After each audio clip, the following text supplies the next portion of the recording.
দেশ জুড়ে ভোটের আমেজ জমে উঠেছে। ভোটের মাঠ প্রচারণায় ব্যস্ত সময় পার করছেন প্রার্থীরা। ভোটারদের দিচ্ছেন নানা প্রতিশ্রুতি, তবে ভোটারদের মধ্যে আকর্ষণ প্রথমবারের মতন পোস্টাল ভোট ও গণভোট নিয়ে। ভোটের হাওয়া এখন বইছে নেত্রকোনার এক প্রান্ত থেকে অপর প্রান্তে।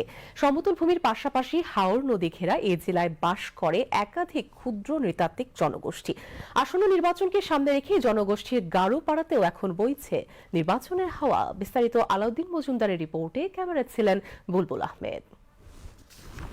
নেত্রকোনার দুর্গম জনপদ, যেখানে প্রকৃতি স্নিগ্ধতা দুহাত ভরে আগলে রেখেছে পরম যত্নে। এর মধ্যে শোনা যায় মানব সভ্যতার হৃৎপিণ্ডের টিপ টিপ শব্দ। মেঠো পথ ধরে হেঁটে আসা কোমল পদচিহ্ন শৈশবের দুরন্তপনা থাকলেও নেই কোনো বিলাসিতার ছাপ। এখানেই যুগের পর যুগ ধরে বসবাস করে আসছেন গারো, হাজং সহ বিভিন্ন ক্ষুদ্র নৃতাত্ত্বিক জনগোষ্ঠী। নির্বাচনের আমেজ ছুঁয়েছে তাদের জীবনেও। তবে এখানে আলোচনা থাকলেও প্রাপ্তির অঙ্কের হিসাবটি থেকে যায় একেবারেই শূন্যের কোটায়। মেম্বার চেয়ারম্যান তারা বুট দেয়, বুটের সময় আপনারা এটা করে দেম সেইটা করে দেম, পরে তো আর দেয় না। ওহন তো তারা বারাত গা কথাই কম যায় না, তারা সময় নাই। আমরা তো বুট দিয়ে যান মেম্বার চেয়ারম্যান এটা ফাঁস করলে পরে আমরা কিছু দিব, রাস্তাঘাট দিব, কিবা একটা অসুবিধা হইলেও দেখবো, এটা তো দেখে না। পড়ালেখা করি না, আমাদের এখানে স্কুল নাই, রাস্তা দিয়ে যেতে পারি না, আমাদের অসুবিধা হয়। আমরা গ্রামে থাকি, আমরা ভালো করে পড়ালেখা করতে পারি না এবং স্কুলেও যেতে পারি না রাস্তার জন্য। পাটা ভাঙ্গা পড়তে ইচ্ছা করে, কিন্তু আমরা যেতে পারি না স্কুলে। এই জনগোষ্ঠীর মানুষের জীবন এখনো প্রকৃতি নির্ভর। কৃষিকাজ, বনজ সম্পদ আর ক্ষুদ্র ব্যবসায়ী তাদের প্রধান জীবিকা। নিজস্ব ভাষা থাকলেও পোশাক আর সামাজিক রীতিতে এখন অনেকটাই মিশে গেছে বাঙালিয়ানার সাথে। তবে আধুনিক সুযোগ সুবিধার অভাব এখনো এখানে নিত্যদিনের বাস্তবতা। বুট আসলে বুটের সময় হইলে আমরা বুট দেই। ভবিষ্যতে কি ফুলাহান দে লেখাপড়া করানি, শিক্ষা করানি, যেভাবে মানুষ করতারি আমরা যতানি সামর্থ্য কুলা অতটুকু আমরা আল্লাহর কাছে আমরা চাই। আমরা অবহেলিত, যখন নাকি চেয়ারম্যান তারপরে আপনার মেম্বার বুথ চাইতে আসে, তখন তো আমরা বুথ দেই, তখন আমাদেরকে অনেক কিছু বইলে বুথ নিয়ে যায়। তারপরে যখন নাকি ওরা ফাঁস করে, তখন তো আর আমাদের দিকে ফিরেও তাকায় না। ভোটকে তারা দেখেন অধিকার হিসেবেই। অনেকেই বলছেন, ভোটের সময় এলেই নেতারা আসেন, কথা দেন, কিন্তু নির্বাচনের পর আর খোঁজ খবর নেন না। তবু আশা ছাড়েননি তারা। আমরা যখন ভোটার, এই বাসিন্দা যখন আমরা, বাংলাদেশের বাসিন্দা যখন আমরা আদিবাসী যদি হয়ে চাই, এরপরেও গণতন্ত্র ভোট একটা অগ্রী অধিকার আমরা জন লাগে। যে কোনো সরকার যাও, যাতে সুযোগ সুবিধা যাতে আমরা পাই আর কি।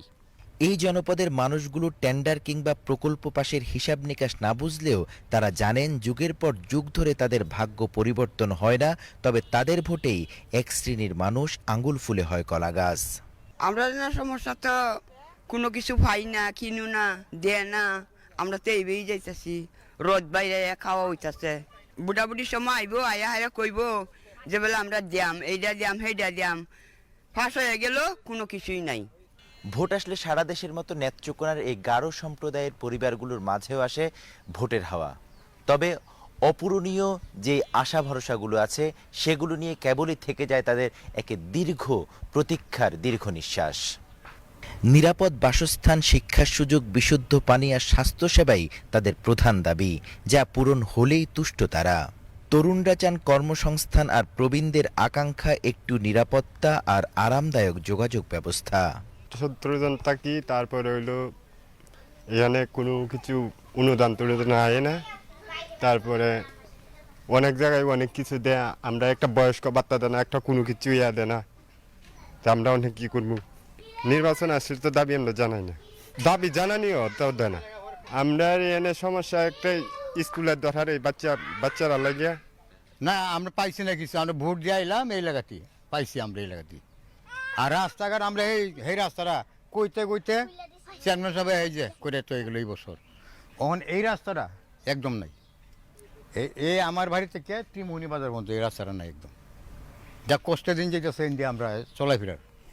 নেত্রকোনার ক্ষুদ্র নৃতাত্ত্বিক জনগোষ্ঠীর কাছে এই নির্বাচন শুধু ক্ষমতা বদলের প্রশ্ন নয়, বরং নিজেদের অধিকার ও ভবিষ্যতের প্রশ্ন।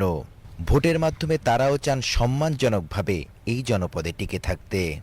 প্রতিদিন সূর্যোদয়ের সাথে সাথে আমরা স্বপ্ন দেখি আরেকটি উন্নত জীবনের, কিন্তু এই অঞ্চলের মানুষগুলো স্বপ্ন দেখে একটু ডাল ভাত আর একটু তাদের রুটি রুজি। তবে ভোট গেছে, ভোট আবার এসেও গেল, কিন্তু তাদের সেই স্বপ্নগুলো অধরায় থেকে গেছে। তবে ত্রয়োদশ জাতীয় সংসদ নির্বাচনকে সামনে রেখে নেত্রকোনার গারো সম্প্রদায়ের এই মানুষগুলো স্বপ্ন দেখে তাদের আগামীতে সুন্দর একটি দিন হবে, তাদের মৌলিক চাহিদাগুলো পূরণ হবে। নেত্রকোনার গারোপল্লী থেকে আলাউদ্দিন মজুমদার, ভিটিভি নিউজ। প্রাকৃতিক স্নিগ্ধতা আর পর্যটন সম্ভাবনার নগরী নেত্রকোনায় এখন পুরো দমে বইছে নির্বাচনের হাওয়া। হাটে ঘাটে মাঠে এখন সর্বত্রই আলোচনায় ভোটাধিকার প্রয়োগে কাকে বাছাই করে নেবেন তারা। প্রার্থীরা দিচ্ছেন উন্নয়ন প্রতিশ্রুতি আর ভোটাররা চাইছেন বাস্তব উন্নয়নের অঙ্গীকার। এ নিয়েই সরগরম নেত্রকোনার ভোটের মাঠ। সেখানে আছেন আমাদের সহকর্মী আলাউদ্দিন মজুমদার। ভোটের মাঠের খবরাখবর জানতে আমরা এখন সরাসরি চলে যাচ্ছি তার কাছে। আলাউদ্দিন, আপনি তো আছেন নেত্রকোনার দুর্গাপুরে, সেখানে ভোটের প্রচার প্রচারণার খবর আমাদের জানাবেন। এটি প্রাকৃতিক সৌন্দর্যই আপনাকে একেবারে এখানে ঢুকলে অভ্যর্থনা জানাবেন, এবং প্রকৃতির সৌন্দর্যের আধার বলা যায়। চারপাশে নদী বেষ্টিত এবং গাছপালা সবকিছু মিলে, এবং একটি বিশেষত্ব হলো এটি একেবারে বর্ডার লাগানো, ইন্ডিয়ার বর্ডারের কাছেই এই জায়গাটি অবস্থিত। এবং এখানেও ঠিক সেভাবেই তারা দীর্ঘ প্রতীক্ষার পরে কিন্তু তারা ত্রয়োদশ জাতীয় সংসদ নির্বাচনের ডামাডোল যখন শুরু হয়েছে, প্রার্থীরা যখন আসতে শুরু করেছেন, তখন তাদের কাছে চাওয়া পাওয়াগুলো বলতে শুরু করেছেন তারা। এই আমাদের আসলে বাঙালিয়ানার যে কালচার আছে নির্বাচনকে ঘিরে, তারা নির্বাচনকে একটি উৎসবমুখর পরিবেশে নেয়, এবং প্রার্থীরা যখন আসে সামাজিক কাজগুলো যেগুলো আছে, বিশেষ করে মসজিদ কেন্দ্রিক এবং মন্দির কেন্দ্রিক বিভিন্ন ধর্মের যে বিষয়গুলো আছে, সকলকে নিয়েই কিন্তু তাদের প্রচার প্রচারণাগুলো সাজান। ঠিক সেভাবেই এক প্রার্থী এখানেও এসে যখন তাদের নির্বাচনী প্রচার প্রচারণাগুলো সাজাচ্ছিলেন, ঠিক সেভাবেই আমরা আসলে তখন তাদের থেকে একটু আসলে প্রার্থী থেকে শোনার আগে আমরা একটু জানবো যে এই এলাকার মানুষগুলো আসলে বর্ডার লাগানো এলাকা হওয়াতে, ঢাকা থেকে অনেক দূরে হওয়াতে উন্নয়ন বঞ্চিতের আক্ষেপটা তাদের কত আছে, এবং কিভাবে তারা আসলে পরবর্তী যিনি বিজয়ী হয়ে আসবেন 12 তারিখের পরে তার কাছে প্রত্যাশাটা কি জানাবেন। আমি একটু আপনার কাছে জানতে চাইবো, একেবারে রিমোট এলাকায় এটি ইন্ডিয়ার বর্ডারের কাছে উন্নয়ন আসলে কতটুকু হয়েছে, আপনাদের পরবর্তী আসলে প্রত্যাশা কি প্রার্থীর কাছে? আমাদের এলাকায় কাঙ্ক্ষিত উন্নয়ন আগে হয়নি। আমরা আশা করছি ব্যারিস্টার কায়সার কামাল যদি নির্বাচিত হন তাহলে এই এলাকার উন্নয়ন হবে। বিশেষ করে জাতীয় মহাসড়ক, এটা একটা আমাদের দাবি। সোমেশ্বরী ব্রিজ, এটা আমাদের এলাকার দাবি। দুর্গাপুর পর্যন্ত রেল, এটা আমাদের জন্য দাবি। শিক্ষা, প্রশাসন, শিক্ষা ও এটা হচ্ছে একটা পর্যটন এলাকা, যেটা আপনি বলেছিলেন। পর্যটন এলাকায় সরকারিভাবে পর্যটন নগরী হিসেবে দুর্গাপুরকে ঘোষণা করা। এতদিন যে উন্নয়ন হয়নি, আক্ষেপ আছে আপনার? অবশ্যই আক্ষেপ আছে। আক্ষেপ আছে বলেই তো আমরা আন্দোলনে অংশগ্রহণ করেছি। আপনাদের কারো আছে যে উন্নয়ন হয়নি, এলাকার আক্ষেপ আছে আপনাদের? অবশ্যই আছে। আপনারা কি চান জি জি, উন্নয়ন মুখ চাই। জেরিন, আসলে এই সামাজিক কাজগুলোতে যখন এসে প্রার্থীরা চান একেবারে সমস্যারে, কারণ সময় স্বল্পতার কারণে আমি হয়তো অনেকটা ছোট করতে হয়েছে, না হলে আমি তাদের মতামতগুলো জানাতাম, তারা আমাদের সাথে কথা বলছিলেন তাদের আক্ষেপগুলো। এবং এত সুন্দর একটি জায়গা, এখানে উন্নয়ন পরিকল্পনা যদি করা যেত তাহলে অবশ্যই উন্নয়ন করা সম্ভব হতো। আমি একটু আপনার কাছে যাব, আসলে যে আক্ষেপগুলোর কথা বললো এবং আপনিও হয়তো সেটি সম্পর্কে জানেন, আপনি আসলে কোন বারতা নিয়ে মানুষের কাছে এলেন যে আপনাকে 12 তারিখ তারা বেছে নেবে? অসংখ্য ধন্যবাদ আমাদেরকে যুক্ত করার জন্য। আসলে স্বাধীনতা উত্তর বাংলাদেশে আমাদের এই সীমান্তবর্তী অঞ্চল দুর্গাপুর এবং কলমাকান্দা, জনগণের যে কাঙ্ক্ষিত উন্নয়ন সেটা তো হয়নি, বরঞ্চ গত 15-16 বছর আমরা দেখেছি মানুষ হিসাবে যে মানবিক মর্যাদা সেটার অবক্ষয় হয়েছে।